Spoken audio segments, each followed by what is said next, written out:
Good morning, everyone. We'll get started in just a couple minutes, but for those of you who'd like to chant along, you might want to open up the document that's in the chat, and we'll keep putting it there as people come in.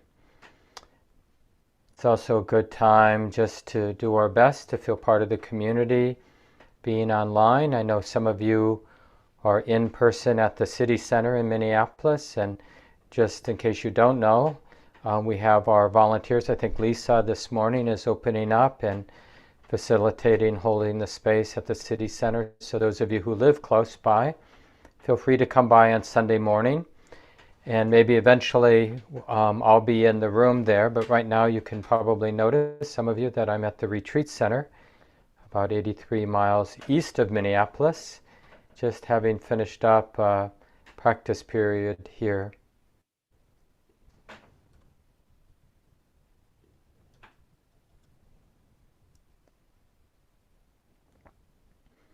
So let's go ahead and do our morning chant, suffusing the four directions with the beautiful attitudes of loving kindness and compassion, gladness or appreciative joy, and equanimity. So if you're unfamiliar, you can just listen and join in as you'd like.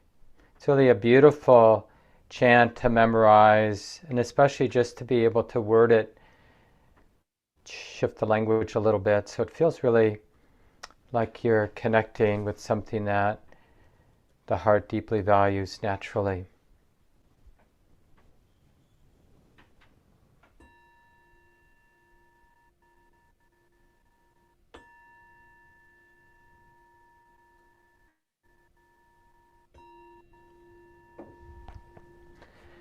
Now let us make the four boundless qualities shine forth.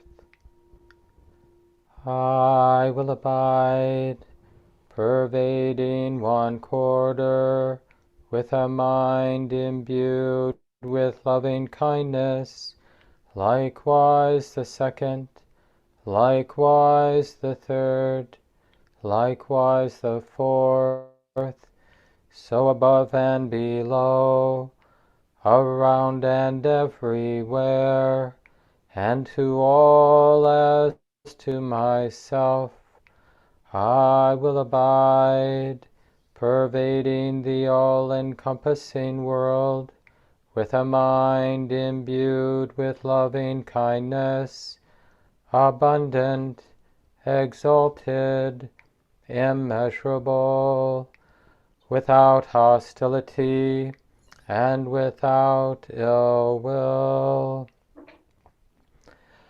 I will abide, pervading one quarter, with a mind imbued with compassion, likewise the second, likewise the third, likewise the fourth, so above and below, around and everywhere, and to all as to myself, I will abide, pervading the all-encompassing world, with a mind imbued with compassion, abundant, exalted, immeasurable, without hostility and without ill will.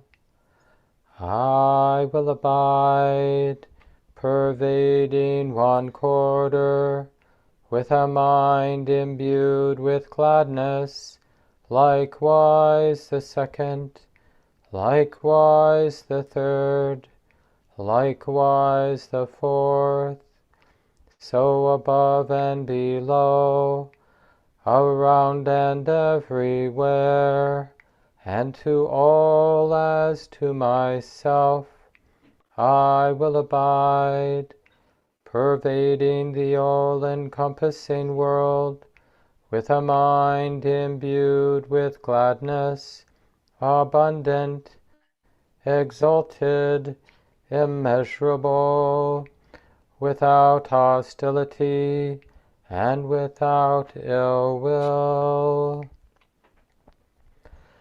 I will abide, pervading one quarter, with a mind imbued with equanimity, likewise the second, likewise the third, likewise the fourth, so above and below, around and everywhere, and to all as to myself, I will abide, pervading the all-encompassing world, with a mind imbued with equanimity, abundant, exalted, immeasurable, without hostility and without ill will.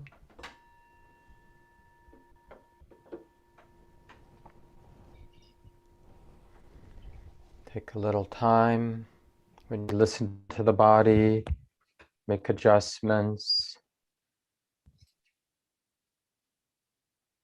and we'll settle into our meditation time for about 35 minutes or so. And of course, the posture won't be perfect. It just needs to be good enough to support relaxation, to support curiosity and alertness. So whatever you can do.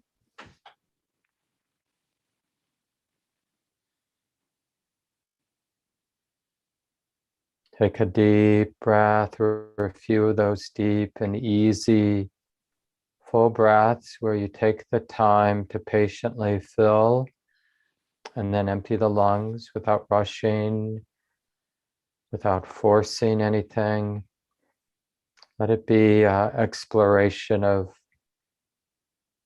what it feels like to slowly, completely filling the lungs and then to empty the lungs slowly in a relaxed way.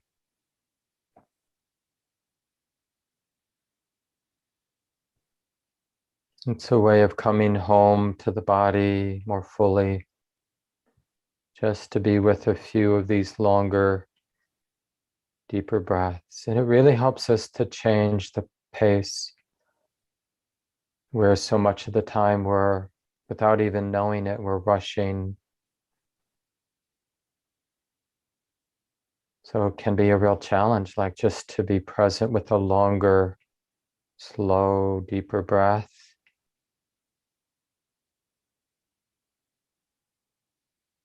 As if this neurotic sense, as if we'll miss something if we don't rush.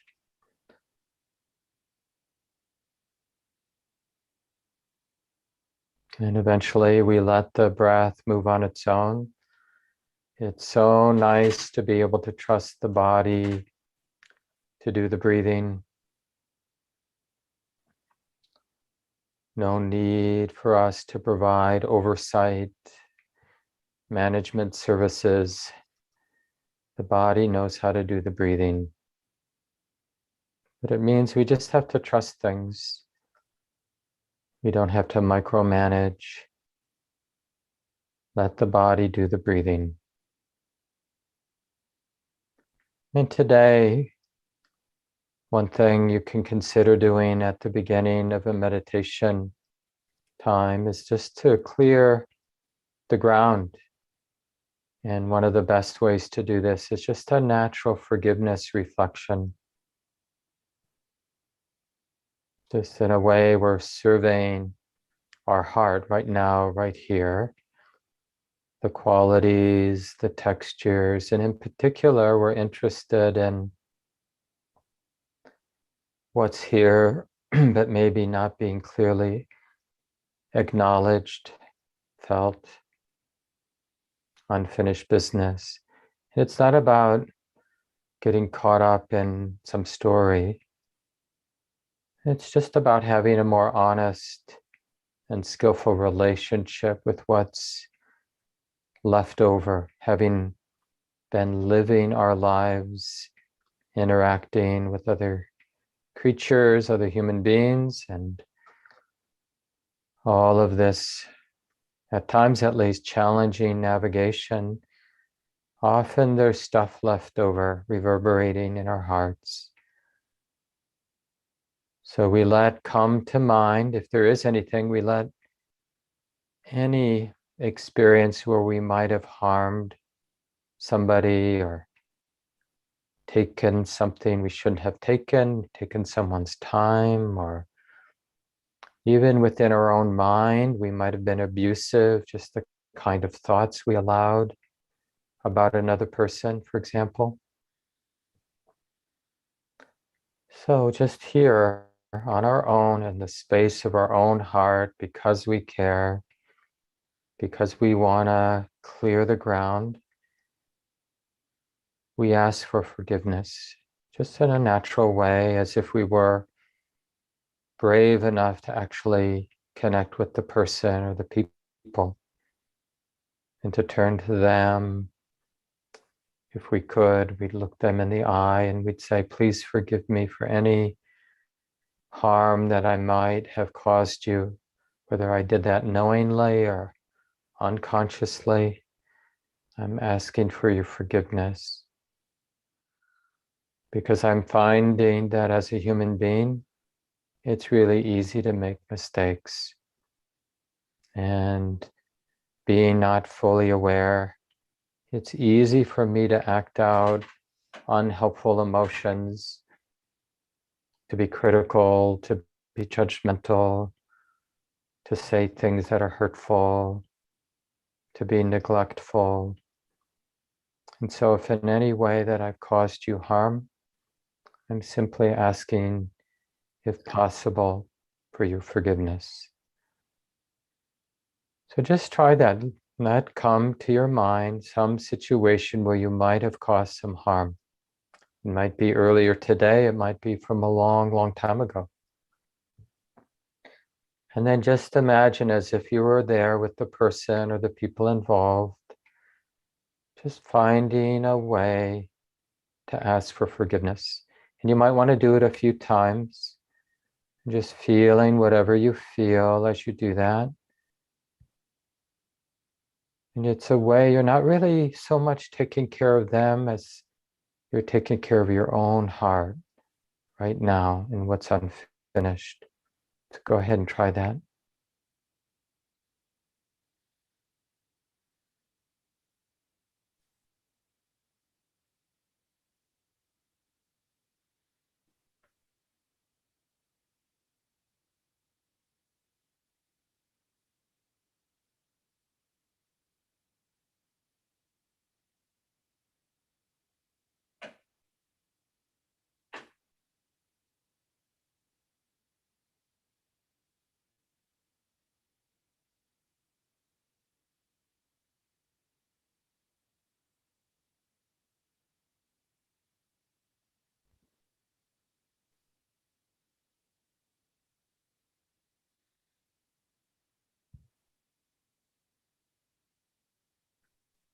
We're relying on the power of intention. So we have, or we find this intention to ask for forgiveness. And after you've tried it with one particular situation, then just see if there's anything else that wants to come to mind. Again, a place where maybe you've caused some harm, subtle or really intense. And then you just practice in your imagination asking for forgiveness.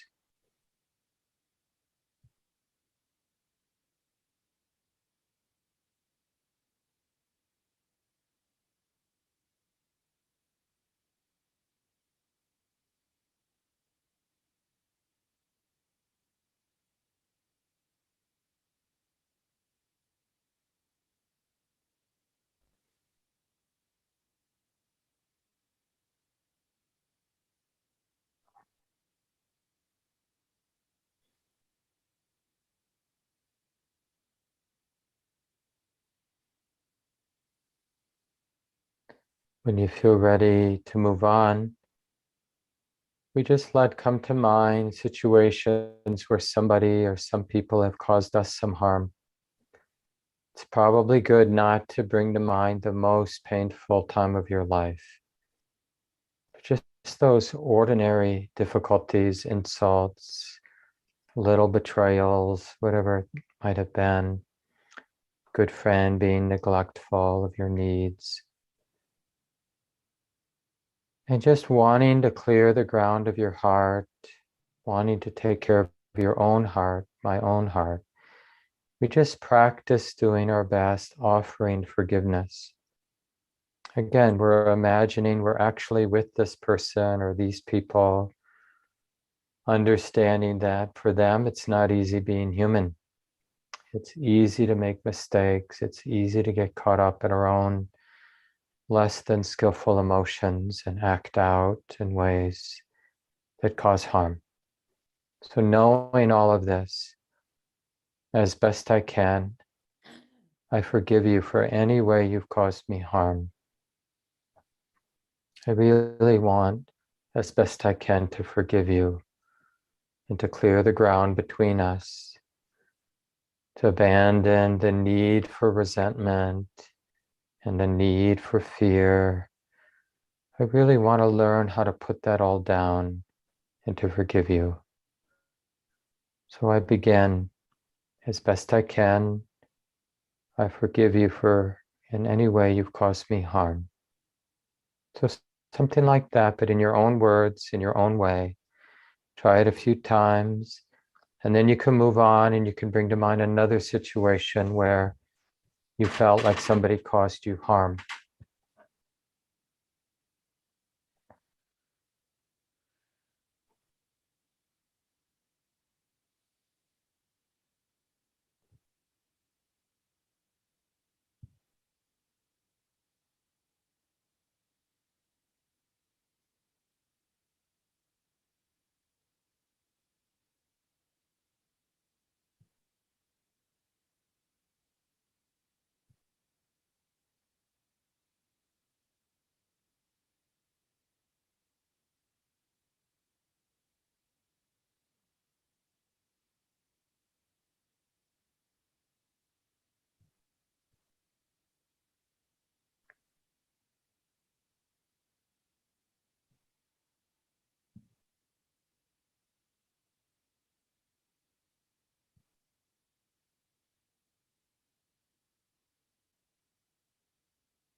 As best I can, I forgive you. And then finally, when you're ready to move on, we just take a few moments and we practice forgiving ourselves. We just sense how we've been trying as best we can to take care of our life, to take care of this heart and body. And of course, we've taken care of our life imperfectly. We've made mistakes. We've done things that have been unhelpful for ourselves and probably others. So as best we can, let's forgive ourselves or practice forgiving ourselves. As best I can, I forgive myself for all the little and big ways I haven't really listened to the deeper wisdom in my heart, all the ways I've neglected my good intuition, all the ways that I acted out in ways that were harmful to myself and others. So I take this time and I offer myself forgiveness. I really want to clear the ground. I no longer want to harbor ill will toward myself, or shame, or guilt, or any negativity whatsoever toward myself. I know that this mind, the conditioning of this mind, I know it's not perfect. And so I forgive myself. So in your own words, in your own way, just practice a couple times. Just do the best you can. Don't be shy.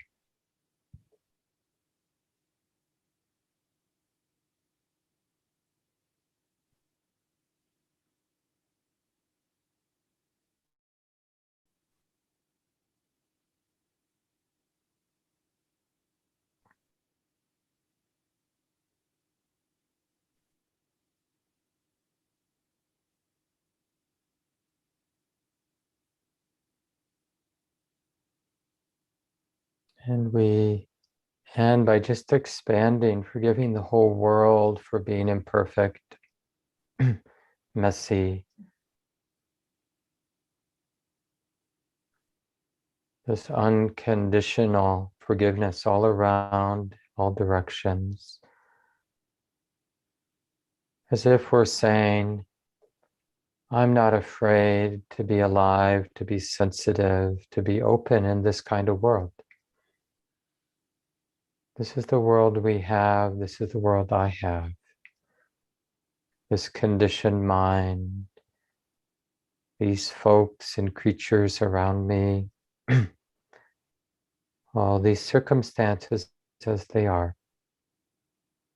So we turn our attention to this practice of mindful awareness, sustaining present moment awareness, deeply valuing being present, being open.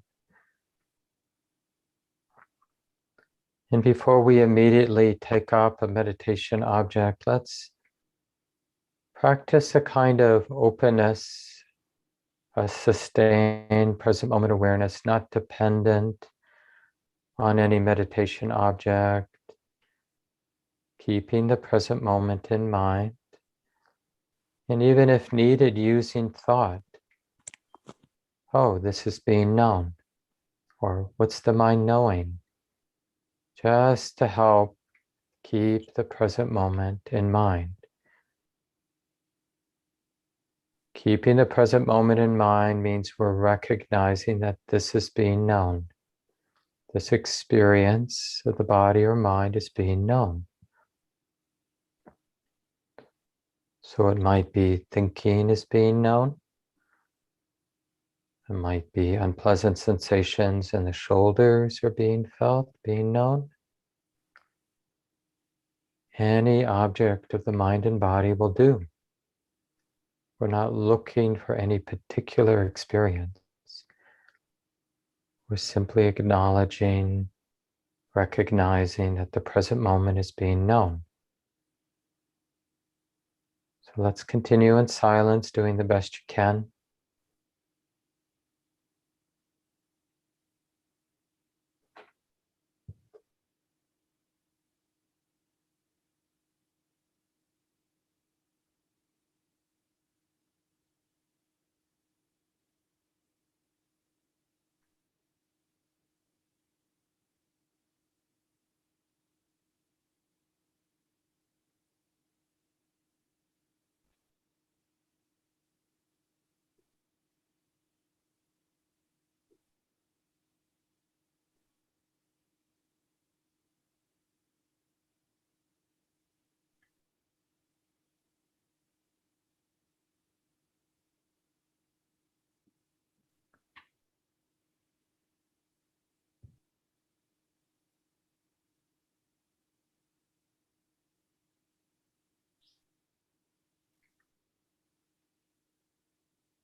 Just doing the best you can to keep the present moment in mind, which means wisdom is recognizing that this is being known, this experience,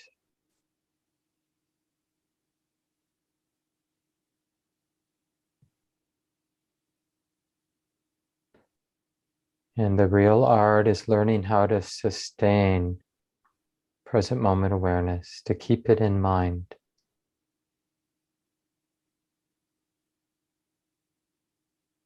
And don't expect it to be easy. Beginning again is the very nature of the practice.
We rely on a relative stillness in the sitting posture. And then we use thought to redirect the attention back to the present moment. But otherwise, we can just let the thoughts fall into the background. In a way, we're weaning the mind off of thought, not dependent on thoughts, unless it's needed medicine to redirect the attention. What's the mind knowing? What's being known now? What's being felt? Oh, this is being known. So those might be skillful thoughts to bring up as a kind of medicine to stabilize present moment awareness and to begin again. And again, remembering beginning again is the activity of meditation practice. Learning how not to be frustrated, learning how, after being distracted, how to recognize this is being known, awareness is already here, knowing, and it can be recognized, this knowing. Ah, this is being known. Awareness is already here doing the work of awareness, and now it's being recognized. It's like this. So we'll continue to the end now in silence for another 7 minutes or so.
And now to support our practice throughout the day, let's just take another minute or 2 minutes with the eyes open.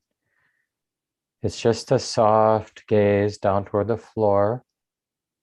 We're not really looking at any visual experience, but just a more receptive or soft gaze. Seeing is being known. Seeing and hearing is being known. And just getting a sense how we might keep the present moment in mind. Keep the awareness of the present moment in mind as we live our day. Doesn't have to be weird or affected being present. It's really a matter of keeping the present moment in mind. So just have a sense of what that is like now when things are relatively simple.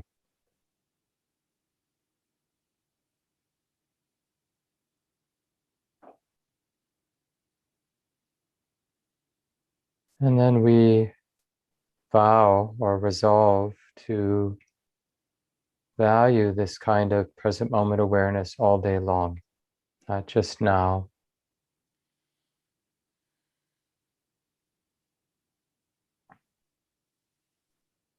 And then when you feel ready, just begin to adjust and move the body if you need to. We'll make this transition to the discussion time. Really good to see everybody. Thank you so much for showing up, and big welcome for anybody who's here for the first time. If you haven't met me, my name's Mark Nunberg, and I'm one of the guiding teachers at Common Ground Meditation Center. And we have this Sunday morning practice group, and then Shelley Graff, the other guiding teacher at the center, has theirs on Wednesday evening. And of course, many other ways to connect with the teachers here at the center, including several practice groups. So Win Fricke, the other co-founder of Common Ground, and I lead a Sunday afternoon practice check-in. These are generally small groups, really a great time to talk about practice together, ask questions. So 4:30 Central Time every Sunday. Usually it's both Win and me there for that.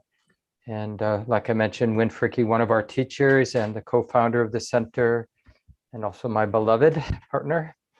And then Tuesday, Stacy McClendon at 12 noon has a weekly practice check-in, and I join Stacy twice a month, but Stacy's there almost every Tuesday unless they're out of town or something.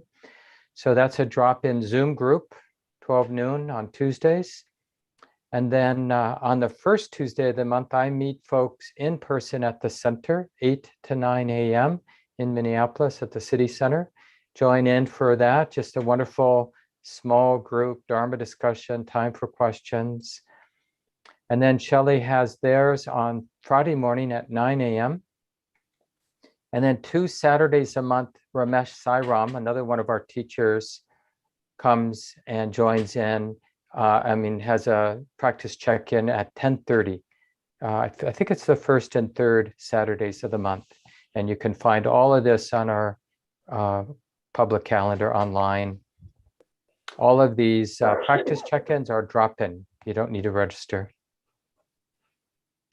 So I wanted to say a few things about forgiveness and then go back to what we were talking about last week and just our practice of wisdom awareness. But it's important, as you, I'm sure, have noticed, especially those of you who've practiced for a while, sometimes we can have the intention to be present, but as soon as the mind moves in that direction of being open, receiving the moment as it is, immediately the mind can get hijacked by unfinished emotional business, right? There's something here, moving here, some felt sense here in the center of things that's like unfinished business. And one of the things that wisdom will eventually be able to do is recognize, you know what? Something is asking for our attention. So the wise person gives their attention, even if it's unpleasant. And this is where things like forgiveness practice, or a loving kindness practice, or compassion practice, or gratitude practice, or a joy practice, it's a strategic medicine, Dharma medicine, spiritual medicine, to help the heart digest, process, heal whatever we're sensing is unfinished. When we sit down or have some quiet time, have the intention to be open, but finding that there's something in the way of being open. And you can just ask that, like if you had the intention to sit and be mindful and you're just finding it impossible, the mind's just not settling into the present moment. It's like has Teflon, you have the intention to be present and boom, you find yourself lost in space, caught up in some thought, regurgitating some drama. And then wisdom, of course, is going to go, I wonder what's going on. What's here and now?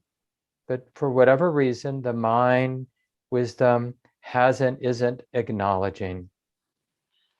And this is can be perhaps that territory of unfinished pain, undigested emotional business.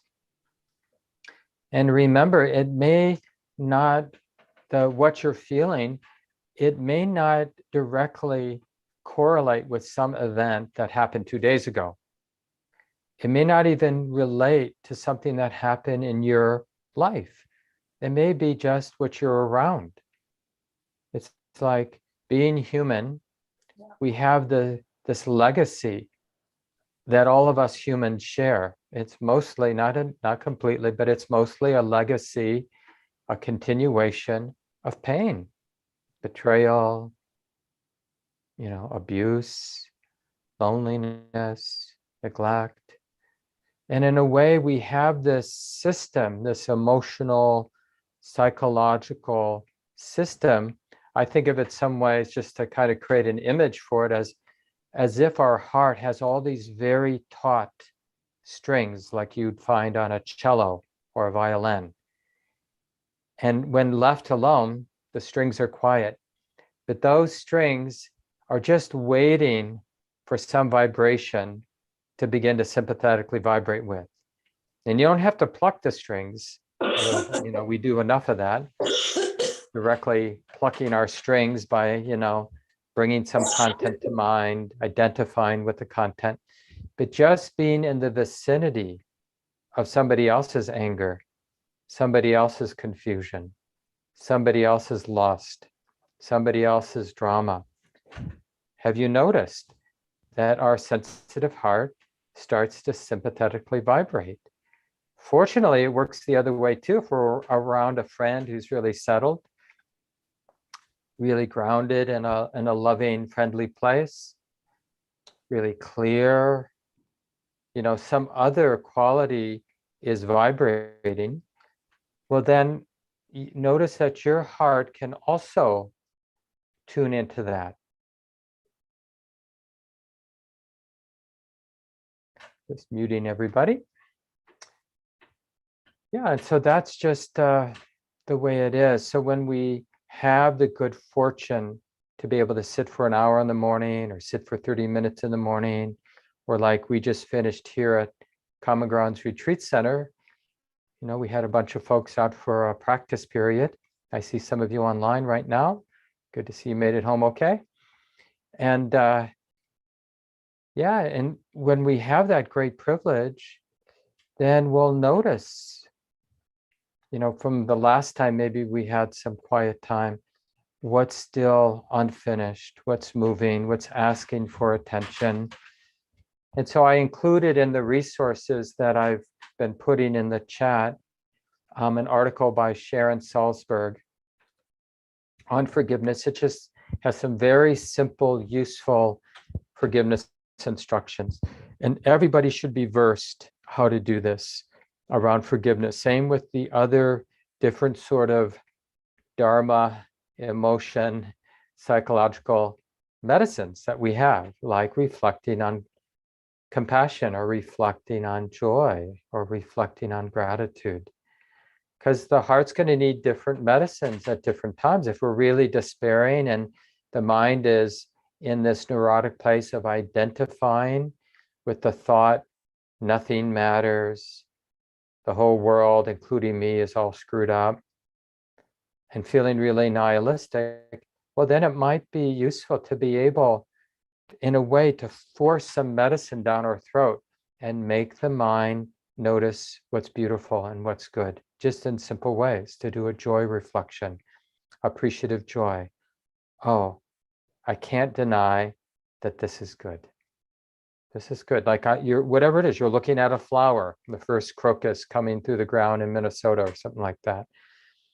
And it's not like you're saying it's going to save the world. You're just saying that seeing how life knows how to renew itself and just how amazing that is. And it just so happens to smell nice and look nice. That's nice. I can't deny it. And what happens to my heart when I acknowledge that simple truth, or we feel the warmth of the sun on our skin, which here in the Northland feels nice this time of year. So these simple reflections, you know, it's not actually easy to be a human being if we haven't formally or informally learned how to take care of the heart, how to clear the ground. Because it's not like we can expect that I'm going to live my life without picking up some unfinished business, you know, because it's going to happen. We're not only bumping into the limitations of our own conditioning, and like I suggested during the forgiveness meditation, you know, acting out in ways that cause harm, but we're just around a lot of messiness and a lot of unskillfulness and a lot of pain on all levels, you know, emotional, spiritual, physical pain. And that affects our sensitive heart, and we carry it around. And we can't, otherwise what happens is it's really common in different ways that our practice, meditation practice, awareness practice becomes a kind of way to bypass our emotional pain and our unfinished business, emotional business. So one of the real advantages of cultivating present moment awareness is we'll have a harder time ignoring the unfinished business in our hearts. And, you know, there's all kinds of ways, therapeutic ways, you know, there are probably wonderful therapists out there that can help you with this work. And there are all kinds of therapeutic modalities, but there are a lot of meditative therapeutic modalities too that we can learn, and they just fit in with this deeper work that we do.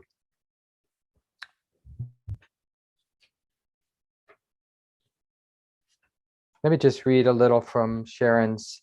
This is actually an excerpt from her wonderful book. Way back in 1995, Sharon Salzberg wrote the book Loving Kindness. I think it's the subtitle is something like The Revolutionary Art of Happiness. But in that book, she has a chapter on forgiveness. The intention of forgiveness meditation is not to force anything or to pretend to anything, or to forget about ourselves in utter deference to the needs of others. In fact, it is our greatest compassion for ourselves that we create the conditions for an unobstructed love, which can dissolve separation and relieve us of the twin burdens of lacerating guilt and perpetually unresolved outrage. Now, does that sound familiar? That's the unfinished business. I mean, I'm assuming that, you know, we're relatively grounded together folks, but isn't it interesting how easy it is for us to justify hating politicians or hating the world, as if that hate about the parts of the world that we find bad is somehow doing ourselves or other people good. It's not. And we can see. It doesn't mean we have to have a rosy view of the world or a rosy view of other people. There, clearly there's real ignorance and real unskillful actions that flow out of ignorance. All, here in my own life, but everywhere else. And of course, those people with a lot of power, they're ignorant too. So when they do ignorant actions out of their ignorance, that has real implications for many, many millions sometimes of people. And that's the world we live in. But that doesn't mean hating them or fearing them or closing our heart helps ourselves or the world. And this we can collect data on. Does it help? Ask yourself in an open-ended way.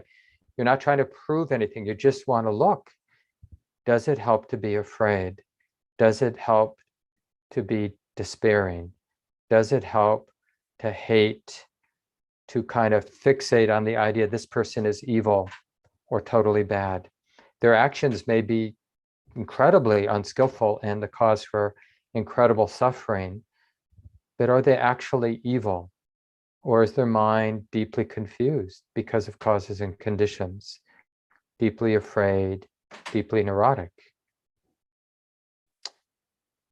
Sharon continues to write, it is not so easy to accept that place inside of us which can forgive, which can love. To be able to forgive is so deep a letting go that it is a type of dying. We must be able to say, I'm not that person anymore, and you are not that person anymore. Right? It's about being open. And she continues writing, forgiveness does not mean condoning a harmful action or denying injustice or suffering. It should never be confused with being passive toward violation or abuse. Right? So let's not forget that, because a lot of people push back. They don't deserve my forgiveness. Right? But that I'm wondering if that can only happen when we haven't seen that the absence of forgiveness is harming our own heart first and foremost. We really have to let go of that idea that I'm forgiving this person because I want to help them. We're forgiving somebody because it's the right thing to do right here in our own heart. And that it maybe contributes to other people's healing. That's just like icing on the cake. But we only really know what is skillful and unskillful by the effects right here. Everything else we have to hold with a grain of salt. Even in terms of its effect on our own heart, we should remain somewhat humble about if it's helpful or not. We should keep an open mind. But this is where we have some clarity. What's the effect of my own heart when I offer forgiveness, when I ask for forgiveness, when I forgive myself? She writes, forgiveness is an inner relinquishment of guilt or resentment, both of which are devastating to us in the end. As forgiveness grows within us, it may take outward form. It may take any outward form. We may seek to make amends, demand justice, resolve to be treated better, or simply leave a situation behind us. The sense of psychological and spiritual well-being that comes from practicing forgiveness comes directly because this practice takes us to the edge of what we can accept. As you do the reflections, many conflicted emotions may arise: shame, anger, a sense of betrayal, confusion, or doubt. Try to allow such states to arise without judging them. Recognize them as natural occurrences, and then gently return your attention to the forgiveness reflection. So that's the thing about forgiveness. It is a type of awareness, a present moment awareness practice. It's just a more narrow or specific. So when we use the particular reflections or phrases, like bringing somebody to mind, asking for forgiveness in some way that feels sincere and real, right? So we're using that phrase, those words, that it evokes an experience. And then we practice being aware, giving space for whatever it is evoking, whatever emotion, image, feeling that it evokes. We give it permission. That's the digestion, the unwinding of what has been wound up. That's healing the unfinished, unaddressed pain that we drag along. And the thing is, it really gets in the way of spiritual work. It's like it's asking, it is the spiritual work that's asking for attention. And to kind of expect the mind to be radically open and empty of self-centered drama and abiding in a profound, boundless loving kindness, boundless peace and stillness, free of self-centered activity, when we haven't felt into what's unfinished in my relationship with my partner or my sister or my mother or my elected officials or my, whatever, boss at work or colleague or the third grade bully who tormented us. And we don't have to go looking for that stuff, the unfinished business, because just by sitting regularly, getting on retreats when we can, cultivating a more organized and settled life at home where we're not immediately filling up the space with turning on the radio, turning on the TV, having a conversation, and doing 3 other things. But we're really appreciating the causes, the supporting causes for present moment awareness. So keeping things more simple to the degree you can, given your karmic situation. If you're raising 10 kids and you've got 3 dogs and you're working full time and caring for an aging parent, well, then it's going to look a particular way. But if you're single and you have enough money in the bank not to be stressed out about finances, and you've already done the hard work of helping your parents age and die, and you've got some more space in your life, then you can live a more simple life. And then you'll be able to process the unfinished business more readily. And then almost like a nice aspiration is to get to the point. And again, some of us will have the good fortune and the resources to use all kinds of therapeutic modalities to support us in this work. So I am not against, or I'm recommending, I think the Buddha would agree, just be pragmatic, whatever helps. And the unwinding and the digesting and the releasing of emotional pain and unfinished pain in your life and trauma and abuse, so that the heart feels more settled and more naturally curious, more naturally open, less afraid. Whatever helps, we'll do it. And sometimes we don't know what helps, so we just have to try something. We ask our wise friends, what has helped you? And we check it out. We don't believe it's going to help us. We check it out and we find our way. And these reflections, like the doing a little forgiveness practice at the beginning of the sit, is a really nice way just to check in. How's the heart doing? Anything unfinished here? And then just even asking, is there anybody that I might have harmed? Maybe you've really done the work, so a lot of those old places where there was some unfinished business have been processed. But maybe in the last 2 days, there's something that's reverberating. So it's good to ask every day, even before you go to bed, anything still lingering in the heart from today? You're sitting up, propped up in your bed before you go to sleep at night. I'm not going to go to bed until I check in. How's the heart doing? Any unfinished business, any little stickiness?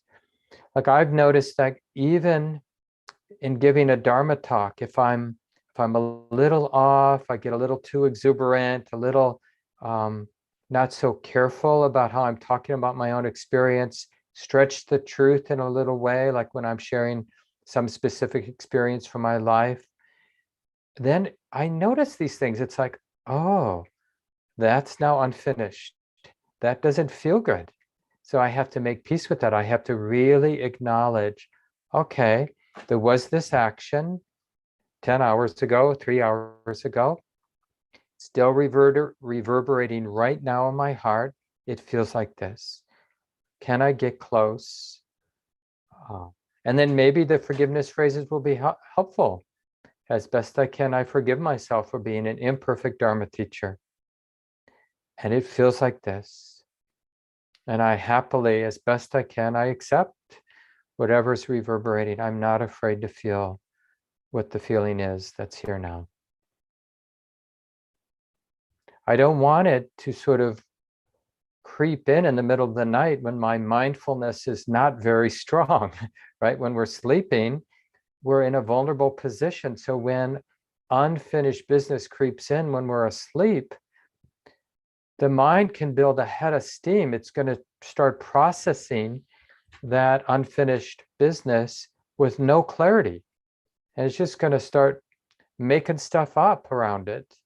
But it has no space, or rarely, do we have space in our dream states. So it's better before we go to bed, it's better, not to let too many days go by before we have some real meditative time. And not too many months to go by before we have a half-day retreat. Whether you do it formally at the center, Shelley Graff is going to be leading a half-day retreat, by the way, on April 23rd. I forget if it's Saturday afternoon or Saturday morning, but you can check the calendar. But Shelley and I lead usually a day long and a half day most months. One of us will be leading both a half day, usually early in the month, and a day long, usually at the end of the month on a Saturday. But these places are where we kind of can catch up with that unfinished business that's just going to be there. And then if we do that, then it's just the practice will, when we talk about or read about our wise elder teachers like the Buddha on down, having these experiences where the heart just radically opens and experiences a kind of freedom that is out of this world, not in our normal neurotic world, right? And we feel so inspired. But we just start by opening and dealing with what shows up when we open. And often what shows up is, my heart hurts. My heart is numb. It's closed down. My heart doesn't want to open. My heart just wants to be entertained. And when we go underneath that, oh, it wants to be entertained because it doesn't want to feel what it's feeling when it's not entertained. And that's the emotional business. This is so much of our practice. This is not like something we do so we can practice. This is our practice. And, when we think about those friends of ours who are really good at living their life and especially navigating their important relationships with family and friends and folks at work and lovers, navigating those relationships with a lot of sensitivity and a lot of skill. The reason that happens, that skillfulness, that attention to the details of relationship, always remembering I'm in relationship with others, and always and I want to be sensitive. I don't want to be oblivious. The reason that sensitivity, that let's just call it moral sensitivity, deepens is because we have so sincerely felt into the unfinished business. And one of the things we sense is that all that unfinished business arises because of somehow wanting to avoid the sensitivity and responsibility that comes with being in relationship with others. And so it's like having a relationship that wasn't perfectly clean. So there's something left reverberating in the heart, something that's unfinished. And so it really creates the right useful incentives for all of our relationships to be in balance. to be healthy, not to be codependent, for example, or not to be always the one who is giving and never the one who says, hey, honey, this is what I need from this relationship. Because that's going, for one thing, it's not good for the other person. But what we know directly is what's left over in our own heart, if that's our chronic habit in relationships, to be the one who gives and being afraid to be the one who can acknowledge their needs. Hey, I don't know if you noticed, but I have some needs and I'm practicing being really clear about that. So here goes. Here are my needs, right? And just to like think, where are my relations? What are my relationships where I'm not comfortable doing that? And why not? What am I afraid of?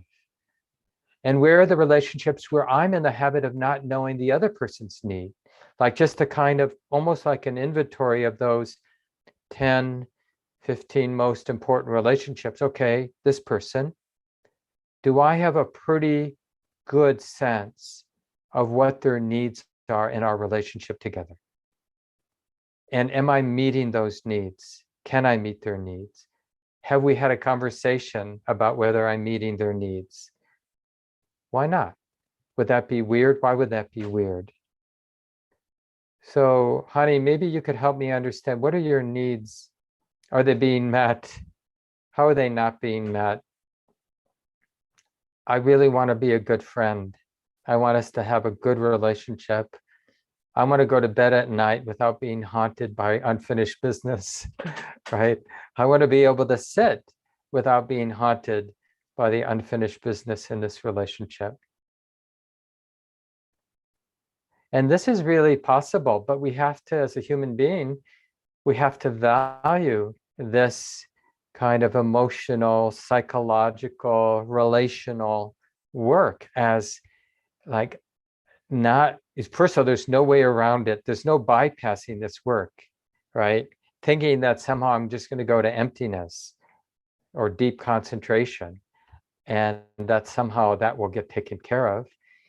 All that means, because you can do that, people do that, but it will come back in. And so why not just be aware of it and start working with it? And I feel like this is one of the great advantages of highlighting this work, is that it really helps us just be in community, because it's almost like we start to see ourselves when we look in the mirror, or when we just sense ourselves, we see someone else. What we see is we see a bunch of sensitive creatures dragging along a lot of brokenness, a lot of unfinished business, who want, whether they know it or not, really deeply desire to process it in a way that's lightening the heart, freeing up the heart. But it isn't like becoming perfect. It's more about living with that woundedness.